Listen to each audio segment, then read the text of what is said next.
বিয়ের 5 বছর পর আমার স্বামী রোড অ্যাক্সিডেন্টে মারা যায়। আমার স্বামীর আপন বলতে শুধু তার মা, এক বড় ভাই আর এক বোন ছিল। আমাদের বিয়ের 1 মাস পরেই আমার শাশুড়ি পৃথিবীর মায়া ত্যাগ করে চলে যান।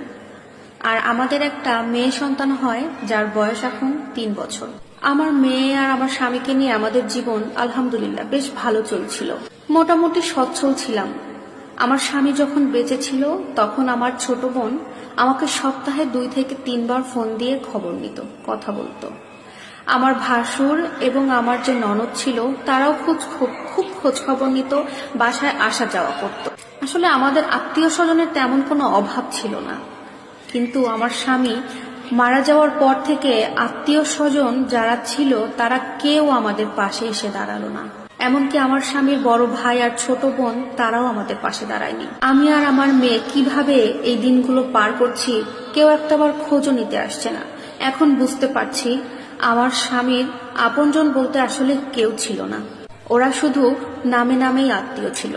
স্বামী মারা যাওয়ার পরে আসলে আমি আমার মেয়েকে নিয়ে কি করব কিছু বুঝে উঠতে পারছিলাম না, কোনোভাবে চলতে পারছিলাম না। তাই কোনো উপায় না পেয়ে আমি আমার ছোট বোনের বাসায় গিয়ে উঠি। আসলে আমার মা বাবা বলতে কেউ নেই পৃথিবীতে, অনেক আগেই তারাই পৃথিবী থেকে চলে গেছে। আছে আমার শুধু ছোট বোন। তাই নিরুপায় হয়ে আমি আমার 3 বছরের মেয়েটাকে নিয়ে আমার ছোট বোনের বাসায় গিয়ে উঠি। কিন্তু আমি বুঝতে পেরেছি আমার ছোট বোন আর তার স্বামী আমাদের যাওয়াটা খুব একটা পছন্দ করেনি, কিন্তু তারা মুখে কিছু বলছে না, আমাদেরকে থাকতে দিয়েছে। আমি গত 7 দিন হলো আমার বোনের বাসায় এসে উঠেছি, কিন্তু তাদের আচার আচরণ অনেক চেঞ্জ হয়ে গেছে। আগে কেমন করতো আর এখন ঠিক কেমন করছে সবই বুঝতে পারছি, কিন্তু আমি নিরুপায়, কিছুই করতে পারছি না। একদিন রাতে আমি থালাবাটি ধুয়ে রান্নাঘর থেকে রুমে যাওয়ার সময় আমার ছোট বোনের ঘর থেকে আমার কানে কিছু কথা ভেসে আসলো। অবাধ্য মন আর মানল না, কথাগুলো দরজার পাশে দাঁড়িয়ে শুনতে লাগলাম। আমার ছোট বোনকে তার স্বামী বলছিল, তোমার বোন যে আমাদের বাসায় এসেছে, কবে যাবে সে? আমার তো খুব বিরক্ত লাগছে, লোক সমাজে কি বলবো আমি? তোমার বোনের জন্য তো আমার বাড়িতে থাকতে ইচ্ছা করছে না। আমার ছোট ভাইয়ের বউ তোমার বোনের জন্য এখানে আসতে পারছে না। ওপাশ থেকে আমার বোন বলছে, একটু আস্তে কথা বলো, আপা শুনতে পাবে। এটা কি আমারও ভালো লাগছে? কোথাও গেলে আপাকে কৈফিয়ত দিতে হচ্ছে, আমার নিজের জামা কাপড় আপুকে পরতে দিতে হচ্ছে, সবকিছু আমারও ভালো লাগছে না। কিন্তু মুখের ওপরে তো কাউকে বলা যায় না যে চলে যাও বাড়ি থেকে। দেখি সে কবে যায়।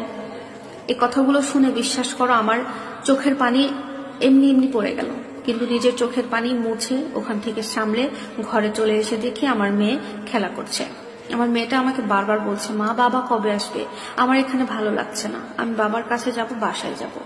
কিন্তু মেয়েকে কি করে বোঝাবো তার বাবা যে আর আসবে না, তার বাবা যে চিরকালের জন্য আমাদেরকে ছেড়ে চলে গেছে এই পৃথিবী ছেড়ে। তারপরেও মেয়েকে মিথ্যা বুঝ দিলাম, তোমার বাবা আসবে মা, তুমি ঘুমিয়ে পড়ো, খুব তাড়াতাড়ি আসবে, এসে আমাদের নিয়ে যাবে। এই কথা বলাতে মেয়ে ঘুমিয়ে পড়লো। এবং পরের দিন দুপুরবেলা খেয়াল করে দেখলাম আমি যখন গোসল দিচ্ছিলাম ডাইনিং এ ওখান থেকে অনেক জোরে একটা আওয়াজ আসলো। আমার ছোট বোন কাউকে একটা ধমক দিচ্ছে অনেক জোরে। বাথরুম থেকে বের হয়ে দেখে আমার মেয়েকে ধমকাচ্ছে, বলছে, তোর কত বড় সাহস, তুই কাকে জিজ্ঞেস করে তুই ফ্রিজ থেকে কেক বের করে খাচ্ছিস? এটা বলছে অনেক জোরে। দেখে বিষয়টা খুব খারাপ লাগলো আমার। যে বোন আমার মেয়েকে এত ভালোবাসতো সেই বোন কিনা আমার মেয়েকে আজকে কেক খাওয়ার জন্য এইভাবে কথা শোনাচ্ছে। আমার মেয়ের হাত থেকে কেকটা নিয়ে ছুঁড়ে ফেলে দিল।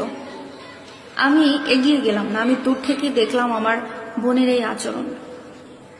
পরের দিন সকালবেলা আমি আমার সমস্ত জিনিসপত্র নিয়ে ব্যাগটা গুছিয়ে নিলাম, কারণ যে বাড়িতে আমার এই ছোট মেয়েটাকে কেক খাওয়ানি এত কথা শুনতে হয়, আর যাই হোক যত কষ্টই হোক সেই বাড়িতে আমি আর কখনো থাকবো না। দরকার পড়লে মানুষের বাড়িতে কাজ করে রোজগার করে খাবো, তাও কারোর উপরে নির্ভরশীল হয়ে আর খাবো না। আসলে টাকাই কি পৃথিবীতে সব? টাকা ছাড়া কি কারোর সাথে একটু ভালো ব্যবহারও করা যায় না? তখন নিজেকে শক্ত করে নিজেকে বুঝালাম, হ্যাঁ এখন এই পৃথিবীতে টাকাই সব।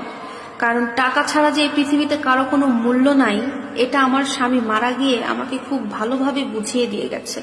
এরপরে নিজেকে শক্ত করে ওদেরকে বলে আমি বাসা থেকে বের হয়ে আসলাম এবং নিজের সংগ্রামে নিজেকে যুক্ত করে নিলাম।